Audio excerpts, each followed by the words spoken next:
Hello everyone and welcome to my The Bold and Beautiful Always channel. Rage passes away from fatigue after saving Brooke, saying, "Help," he stops breathing.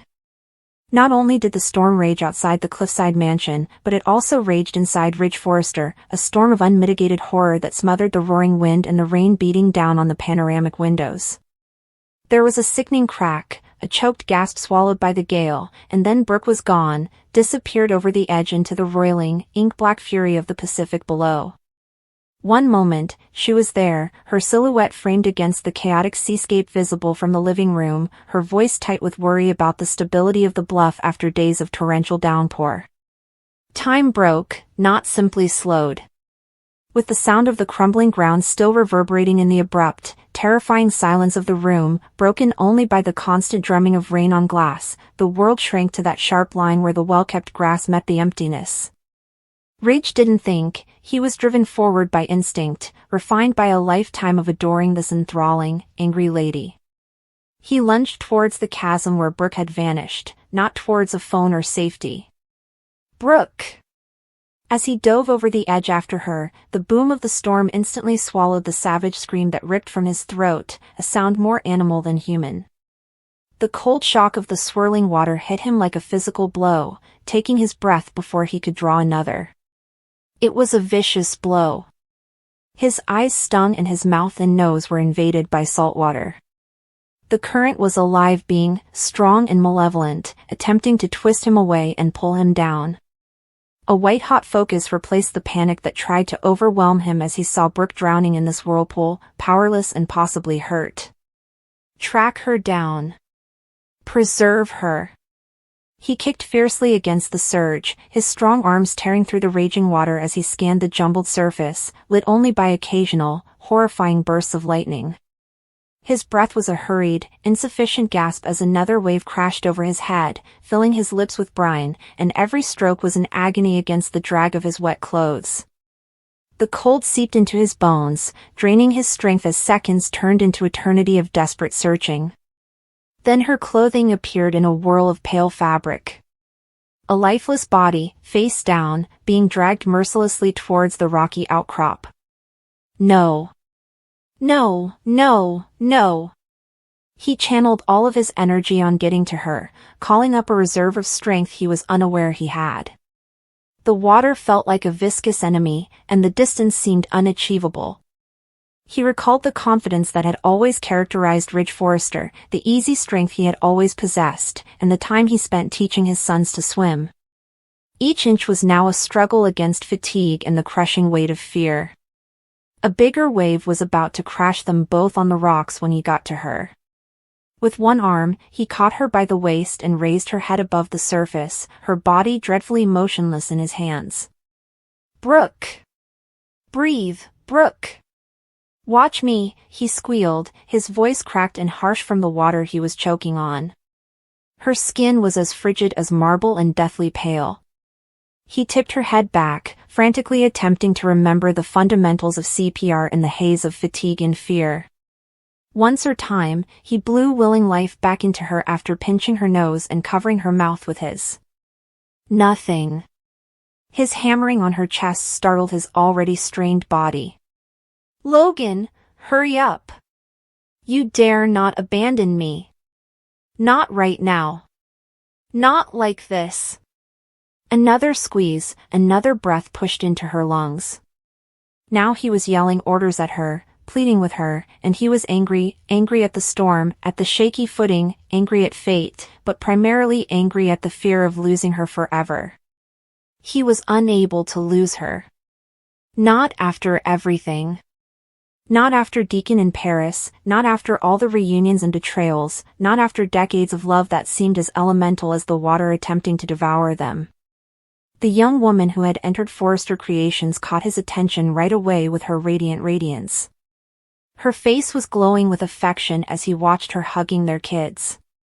He witnessed her rage, her passion, and her unwavering, and perhaps frustrating, belief in them. His fate was her.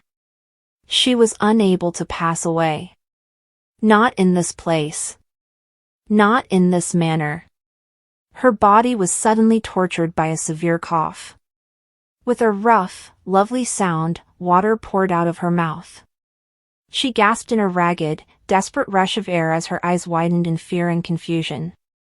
With her voice a frail murmur against the rain, she whispered, "Are rich?" He felt a wave of relief that was so intense it nearly hurt, greater than the cold water for a moment. "Brooke, I've got you. I've got you." "Hold on," he exclaimed, clutching. She was still living. All that mattered was that. However, the immediate threat had not ended yet. They were being drawn farther out towards the open ocean and the lethal rocks from the relative safety of the cliff base. Though weak, bewildered, and unable to assist, Brooke was cognizant.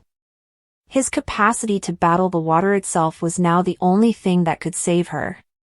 When he saw a slightly calmer eddy next to a group of boulders covered in barnacles, he changed his grip and locked one arm firmly over her chest while his other arm and legs churned the water in a furious side stroke, aiming diagonally against the current. It took enormous effort to move. The excitement that had propelled his first rescue was rapidly diminishing, giving way to a profound, bone-numbing exhaustion. His lactic acid-burning muscles screamed in protest. The lining of his lungs felt like sandpaper, and every breath was a wheeze that was too shallow to take in enough air. Not only was the cold annoying, but it was also delaying his thoughts, making his limbs feel leaden, and leaking warmth from his center. Even before the dive, he had been exhausted from days of battle with his brother Thorn over a new queue at Forrester Creations, sleepless nights worried about Brooke's sudden depression, and the emotional toll of their lifetime roller coaster. Now, with the force of the waves pounding his body, that fatigue that had been repelled by sheer horror and effort was rushing down on him. He persisted in his fight. Kick, stroke, gasp. Tighten your grip on Brooke. Steer clear of the rock that looms to his left. Kick, stroke, gasp. The flashing lightning turned into smears of white light, and his vision began to distort at the edges. A weird, high-pitched ringing in his ears seemed to take the place of the roar of the wind and waves. He could hear Brooke's fast, shallow breathing and feel her shivering furiously against him.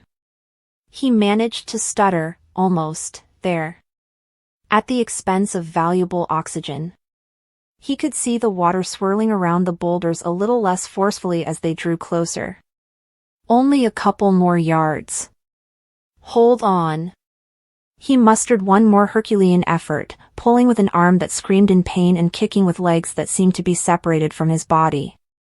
He was able to partially wedge them into a narrow space between two big rocks, a tenuous haven where the pull of the water was somewhat reduced. With her eyes wide with terror yet focused on him, Brooke coughed weakly and clung to a ledge covered in barnacles.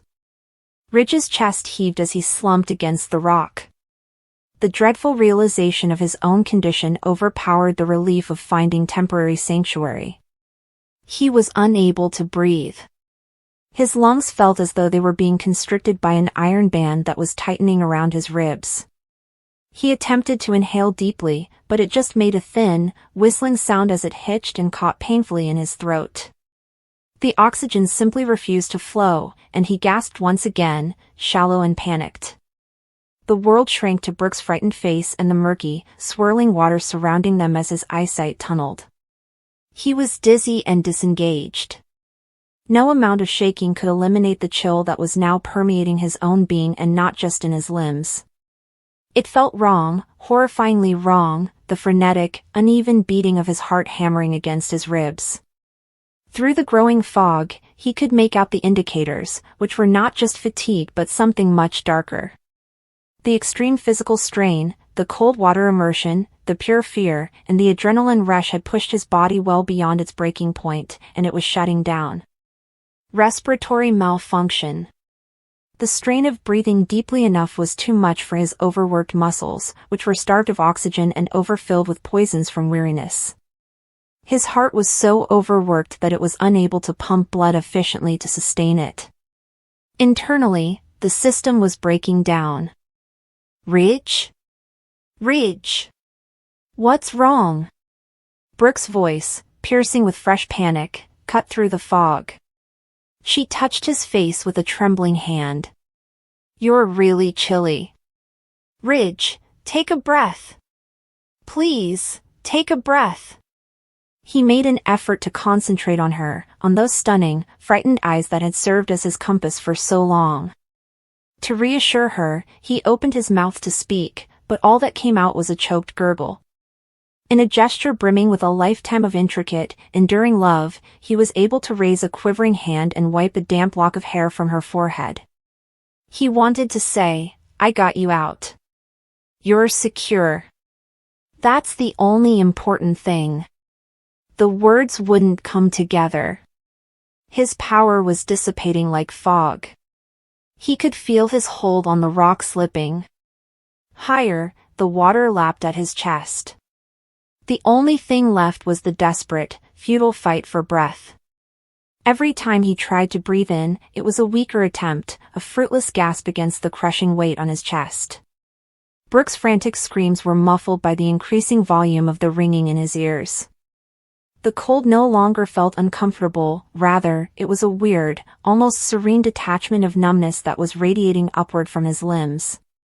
Brooke's face was a jumble of pale light in the gathering darkness, and his vision grew much worse. Memories glowed against the fading light of consciousness, bright and fragmented. Of her, not of fashion displays or boardrooms. Brooke on the beach in Malibu, smiling, head thrown back, hair catching the sunlight. Defiant and aggressive, Brooke confronted his mother, Stephanie. For the first time, Brooke held baby RJ, soft and delicate. After one of their innumerable reunions, Brooke was in his arms, whispering, "Always and forever." The feel of her skin, the taste of her lips, and the aroma of her perfume. The excruciating anguish of their separations and the unmatched happiness of their reunions. She was his most enduring truth, his darkest wound, and his greatest passion. In a way that defied logic, he had defended her, betrayed her, forgiven her, and loved her fiercely. And now he had done what was left to make meaning in the jumbled fabric of their lives. He had done everything he could to keep her from falling over the edge. His breath caught once more, a small, inadequate gulp of air. The shadows were no longer frightening. It was supple. Welcome. The storm's roar subsided to a whisper in the distance. The last thing he saw was a blur of her face, engraved with a fear that echoed his own last, fleeting thought, "Don't be terrified, Logan." The last thing he felt was the pressure of Brooke's hand holding his, and her screams vibrating through the water. "You're secure. I adore." But lost in the last hushed exhalation that wasn't really a breath at all, the notion remained unfinished. He went limp. The strong hold that had tethered them to the rock, kept Brooke above the water, and resisted the current loosened entirely. His chin rested on his chest while his head lolled forward. His rib cage stopped its rapid rise and fall.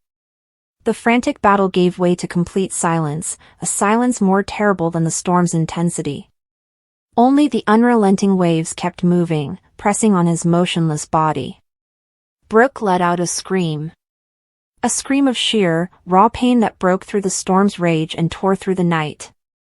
She repeatedly screamed his name, shook him, and ripped at his shoulders while sobbing uncontrollably.